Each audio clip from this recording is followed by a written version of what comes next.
Assalamualaikum warahmatullahi wabarakatuh.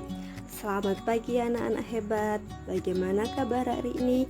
Ibu berharap semoga Allah senantiasa memberikan kesehatan kepada kalian. Anak-anak, sudah siapkah untuk belajar? Sebelum kita mulai pelajaran hari ini, mari kita berdoa terlebih dahulu. Berdoa mulai. Berdoa selesai. Nah, anak-anak, hari ini kita masuki tema 2, subtema 1, pembelajaran 2. Selamat menyaksikan dan selamat belajar ya. Kemarin kalian sudah belajar tentang organ pernafasan pada hewan. Sekarang kita akan belajar tentang organ pernafasan pada manusia. Manusia bernafas dengan menghirup oksigen dari lingkungan dan mengeluarkan karbon dioksida ke lingkungan. Organ pernafasan pada manusia diantaranya ada hidung, kemudian faring, laring, trakea, bronkus, bronkiolus, dan paru-paru. Diperhatikan gambarnya ya nak ya. Nah, sekarang kita bahas satu persatu ya. Organ pernafasan pada manusia, tadi yang pertama adalah hidung. Hidung terdiri dari lubang hidung dan rongga hidung. Di dalam rongga terdapat bulu hidung dan selaput hidung. Bulu hidung berfungsi untuk menyaring udara agar kotoran tidak masuk ke dalam pernafasan. Sedangkan selaput lendir berfungsi untuk mengatur suhu dan kelembapan udara sesuai dengan tubuh. Lah, ini adalah bagian-bagian dari hidung.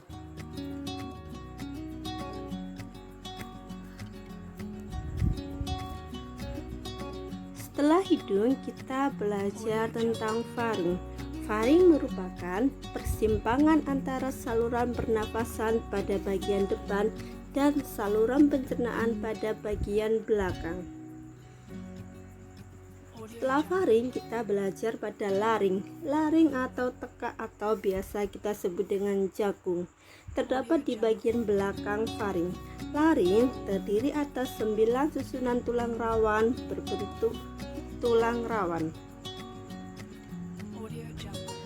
Kemudian pada trakea ini terdapat jaringan yang disebut silia yang akan bergerak dan mendorong debu-debu yang masuk keluar.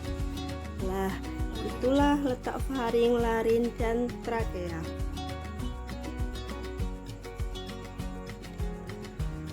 Selanjutnya kita belajar tentang bronkus. Bronkus merupakan percabangan dari trakea. Bronkus ini terdiri atas bronkus kiri dan bronkus kanan. Kemudian selanjutnya adalah bronkiolus. Bronkiolus merupakan percabangan dari bronkus. Setelah belajar bronkiolus, kita belajar tentang alveolus. Alveolus merupakan ujung dari bronkus yang berfungsi sebagai tempat pertukaran oksigen dan karbon dioksida. Jadi, udara yang masuk kemudian tempat pertukaran oksigen dan karbon dioksida ini disebut dengan alveolus.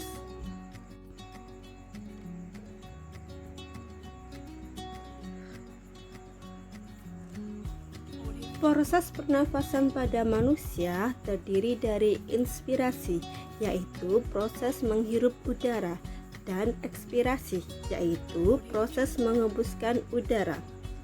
Secara sederhana, skema pernafasan pada manusia yang pertama dimulai dari udara atau oksigen yang dihirup hidung, kemudian diteruskan ke faring, kemudian ke laring, kemudian ke trakea.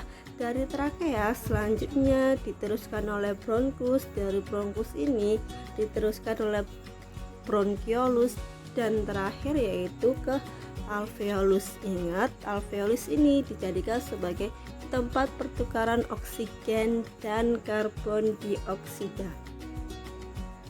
Berikut ini merupakan video dari pernafasan pada manusia. Simak baik-baik ya nak ya.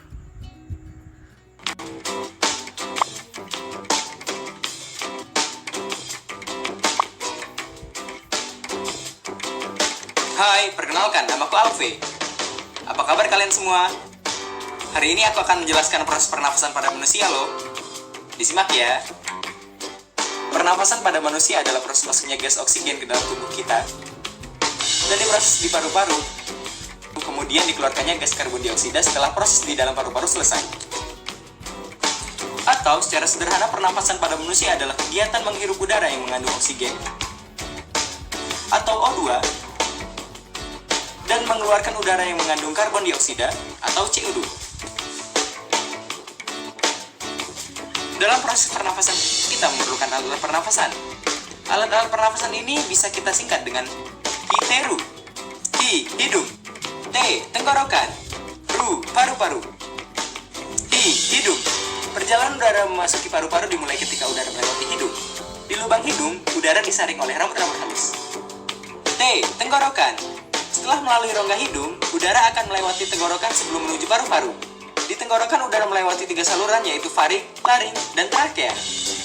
Ru, paru-paru. Setelah di tenggorokan, udara akan menuju paru-paru. Namun sebelum diproses di paru-paru, udara akan melewati saluran yang bercabang 2. Kedua cabang tersebut dinamakan bronkus. Setiap bronkus terhubung dengan paru-paru sebelah kanan dan sebelah kiri. Bronkus bercabang-cabang lagi. Cabang yang lebih kecil disebut dengan bronkiolus. Bronkiolus bermuara pada alveolus. Alveolus berfungsi sebagai tempat pertukaran gas karbon dioksida dan uap air dengan oksigen. Setiap kamu bernafas, udara segar yang mengandung oksigen masuk ke paru-paru. Oksigen itu kemudian akan diedarkan ke seluruh tubuh melalui pembuluh darah. Dan di saat yang bersamaan, karbon dioksida dikeluarkan dari dalam tubuh melalui paru-paru. Fase pernafasan pada manusia terbagi menjadi 2 jenis, yaitu fase inspirasi dan fase ekspirasi.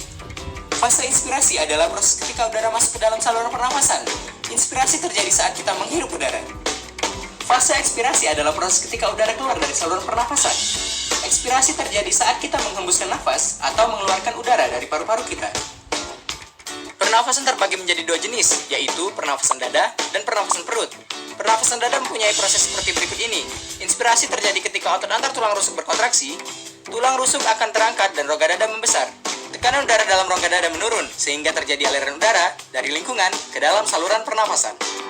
Ekspirasi terjadi ketika otot antar tulang rusuk mengendur atau disebut relaksasi, yang menyebabkan mengecilnya rongga dada.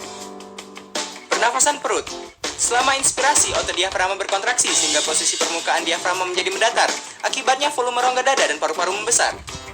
Sebaliknya, selama ekspirasi, otot diafragma mengalami relaksasi sehingga menyebabkan posisi permukaan diafragma menjadi melengkung ke atas. Akibatnya, volume rongga dada dan rongga paru-paru menjadi mengecil. Gangguan alat pernafasan dapat terjadi karena debu, asap, bau tak sedap, dan kuman penyakit. Penyakit yang menyerang alat pernafasan manusia antara lain influenza, flu burung, dan TBC paru-paru.